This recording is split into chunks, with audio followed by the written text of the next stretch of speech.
Thank you for listening to the Real Estate Voice podcast. This is Vernon R.E. Jones, managing broker, owner of Jones Homes. And for over 30 years, we have serviced the 7-county Denver metro area. Most of you who get my email newsletter, and I'll probably be sending it out tomorrow, I talk about national housing trends.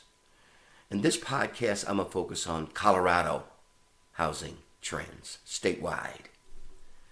Let's get right to the numbers. Median sales price, January 2023, $520,000. Compared to January 2022, $520,000. No change. Year to date is $520,000 as well. That is for single family homes. For condos, January 2023, median sales price $400,000. January 2022, $400,000. Year to date, $400,000. Flat line, no increase. More data.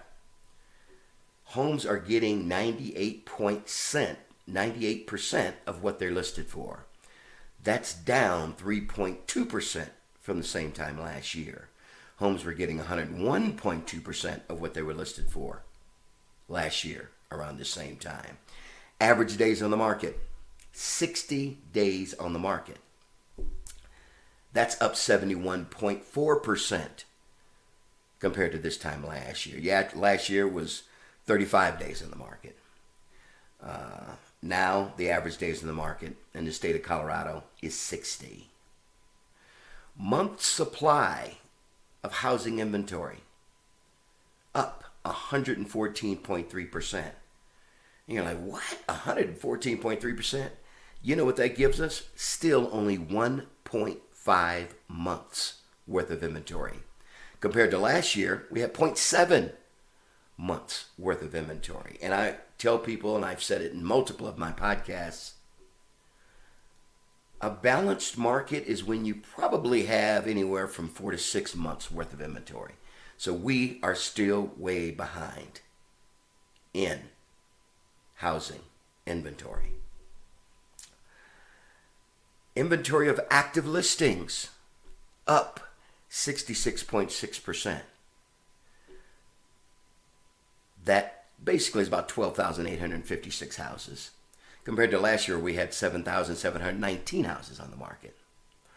Again, that's 66.6% rising compared to last year. It still has only netted us 1.5 months worth of inventory. So we are still behind. Specifically, let's just direct with single family right now. Single family homes, active listings up 68.3% compared to this time last year. We got 9,814 now. 2022, we have 5,830. So we have more housing supply, more selection for buyers. And condos up 69.8% compared to this time last year. 2,746 now, 1,617 then. Sold listings down 31.9% from 4,523 to 6,645 the same time last year. Comparatively, let's break them up. Single family down 29.4%. That's 3,441 compared to last year, where we had 4,876 around this time. Condos down 38.6%. That's 1,043 compared to 1,699 last year. Again, we are still behind in inventory. Interest rate fluctuations are making people, current sellers who may be thinking about, those of you who are thinking about, okay, I want to put my house in the market and move up or downsize, or I'm relocating, whichever it is. That's kind of keeping a lot of guys, the sellers on the sidelines, because it's like, what do I do? I have some people actually even talking about, and I've seen it in the media now, they're talking about almost like a a zombie market where it's neither a buyer or seller market. And it purely just depends on the price and location of your home. It's almost like everything is individual to that specific home. And of course, the condition of it. But in reality, that has always been the case in real estate. There's always a general theme, but from being in this business over 30 years, every single house, location, condition, pricing, it's just different, and you have to deal with them differently.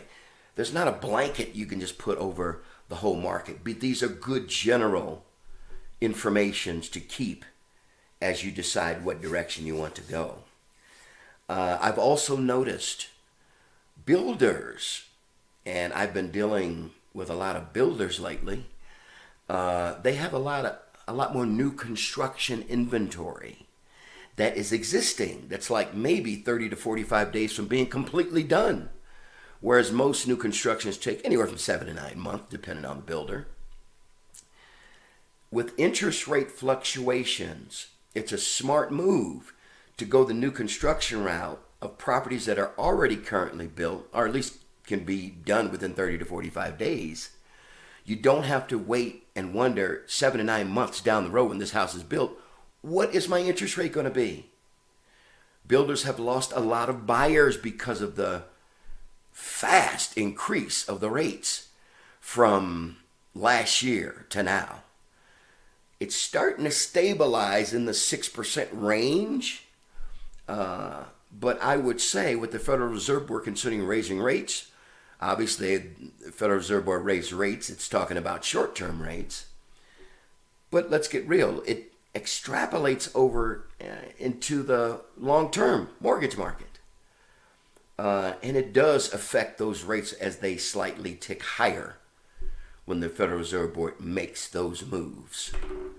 So good move right now. If you want to look for a home, give me a call. The new construction sector is another avenue of having an existing inventory that you can buy, lock in your rate with your lender, and you don't have to worry about down the road.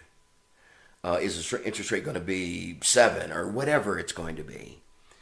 Because once you get into contract, your lender can then lock your rate. Any other questions you feel free to have? Please call us at 303-359-8218. This is Vernon Jones with the Real Estate Voice. Thanks for listening, and as always, please be safe.